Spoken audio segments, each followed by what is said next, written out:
Assalamualaikum warahmatullahi wabarakatuh. Selamat pagi, selamat siang, selamat malam, Ibu Nuke dan rekan-rekan 3SE3 sekalian.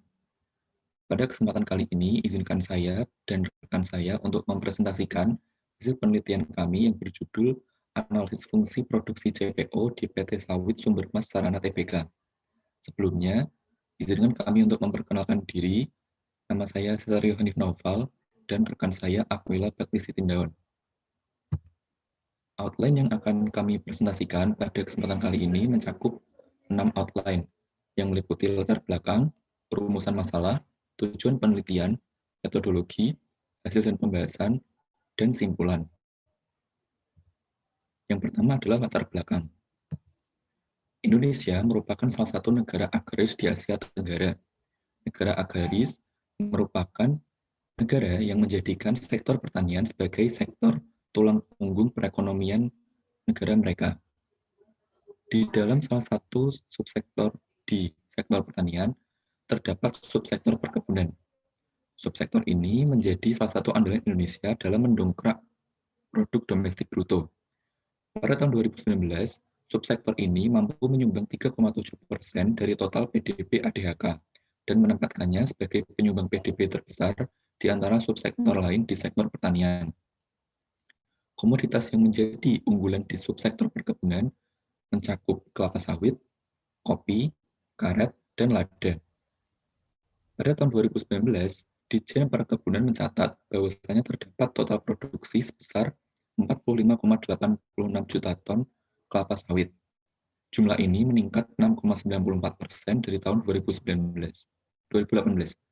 Angka ini menjadikan negara Indonesia sebagai negara penghasil minyak sawit terbesar di dunia, mengungguli negara lain seperti Malaysia dan Thailand. PT Sawit Sumbermas Sarana Tbk merupakan salah satu perusahaan yang bergerak di bidang pengolahan kelapa sawit. Perusahaan ini berdiri pada tahun 1995 dan mengelola bisnis terpadu pengolahan kelapa sawit dari hulu ke hilir. Untuk mengembangkan usahanya, perusahaan ini melantaikan sahamnya atau IPO di Bursa Efek Indonesia pada tahun 2013. Bahkan pada tahun 2015, perusahaan ini sempat masuk ke dalam indeks LQ45 yang merupakan kumpulan perusahaan dengan likuidisasi dan kapitalisasi pasar yang baik. Akan tetapi pada 2019, perusahaan ini keluar dari LQ45.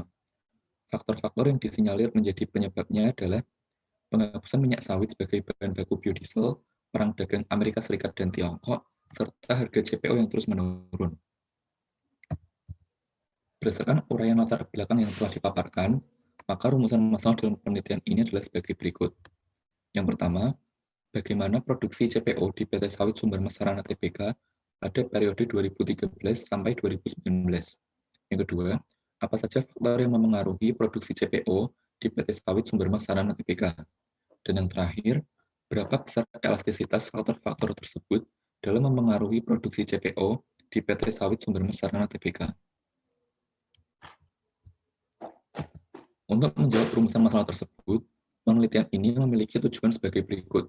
Yang pertama, mengetahui besaran produksi CPO tahunan di PT Sawit Sumbermas Sarana Tbk pada periode 2013 hingga 2019.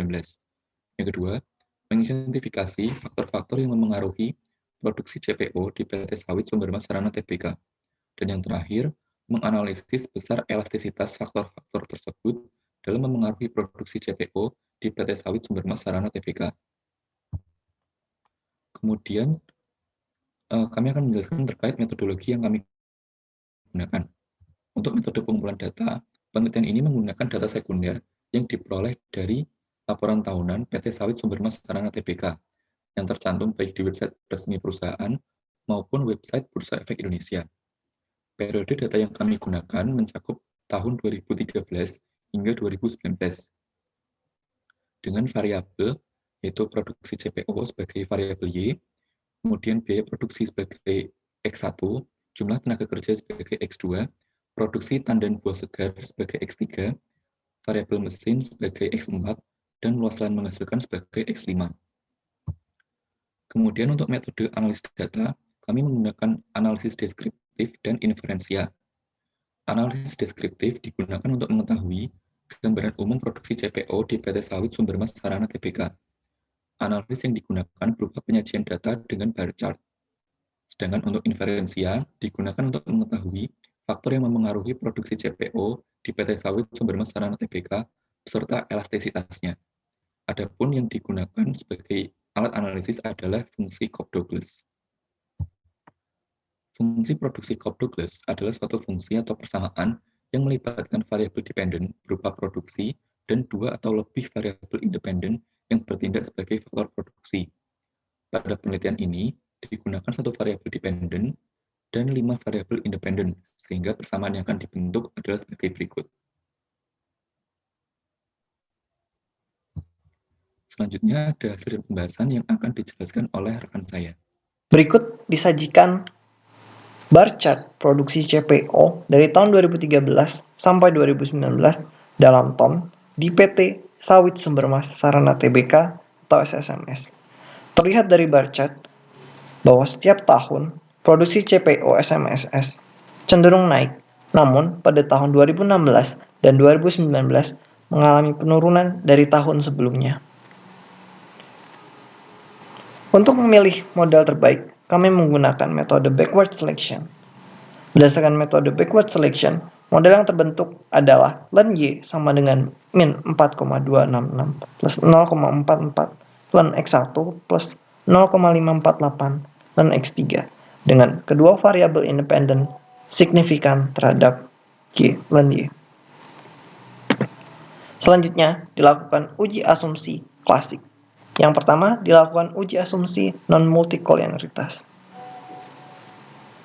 Karena VIV kurang dari 10, maka dapat ditarik kesimpulan bahwa tidak terdapat gejala multikoliniaritas antar variabel independen.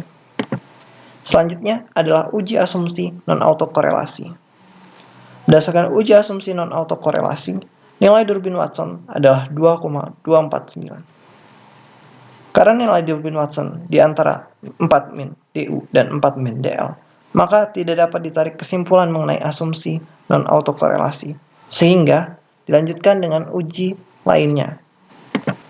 Berdasarkan uji asumsi non-autokorelasi dengan rantes, dapat disimpulkan bahwa dengan tingkat signifikansi 5%, cukup bukti untuk mengatakan bahwa tidak terdapat gejala autokorelasi pada error. Selanjutnya adalah uji asumsi normalitas. Dengan p-value 0,261, dapat disimpulkan dengan tingkat signifikansi 5%, cukup bukti untuk mengatakan bahwa error berdistribusi normal. Sedangkan pada uji asumsi homoskedastisitas, dengan tingkat signifikansi 5%, cukup bukti untuk mengatakan bahwa variance error tiap variabel adalah konstan. Dari tabel di atas, diketahui bahwa nilai adjusted R-square sebesar 0,985, artinya sebesar 98,5% perubahan produksi CPO dapat dijelaskan oleh variabel biaya produksi dan produksi TBS di PT Sawit Sumbermas Sarana Tbk, sedangkan 1,5% lainnya dapat dijelaskan faktor lain di luar model. Berdasarkan uji asumsi klasik, model len Y sama dengan minus 4,266 plus 0,44 len X1 plus 0,548 len X3 sudah memenuhi seluruh asumsi klasik, sehingga model dapat digunakan. Dengan tingkat signifikansi 5%, biaya produksi dan produksi TBS berpengaruh secara signifikan terhadap produksi CPO. Nilai elastisitas biaya produksi ada 0,44 atau inelastis. Artinya, peningkatan 1% biaya produksi akan meningkatkan produksi CPO di PT Sawit Sumbermas Sarana Tbk naik sebesar 0,44% dengan variabel independen lain dianggap konstan. Nilai elastisitas produksi TBS ada 0,548 atau inelastis. Artinya, peningkatan 1% produksi TBS akan meningkatkan produksi CPO di PT Sawit Sumbermas Sarana Tbk naik sebesar 0,548% dengan variabel independen lain dianggap konstan. Return to scale didapatkan 0,98 atau kurang dari 1 atau decreasing return to scale. Artinya bahwa penambahan faktor produksi akan menghasilkan output produksi yang proporsinya lebih kecil. Kesimpulan, berdasarkan hasil dan pembahasan di atas, dapat disimpulkan bahwa produksi CPO di PT Sawit Sumbermas Sarana Tbk setiap tahun cenderung naik, namun produksi tahun 2016 dan 2019 mengalami penurunan dari tahun sebelumnya. Faktor-faktor yang mempengaruhi secara signifikan produksi CPO di PT Sawit Sumber Mas Sarana Tbk adalah biaya produksi dan produksi TBS, di mana keduanya inelastis terhadap produksi CPO. Besarnya pengaruh keduanya secara bersama-sama sebesar 98,5% terhadap produksi CPO di perusahaan PT Sawit Sumber Mas Sarana Tbk. Demikian presentasi dari kami. Apabila ada salah kata, kami mohon maaf. Selamat pagi.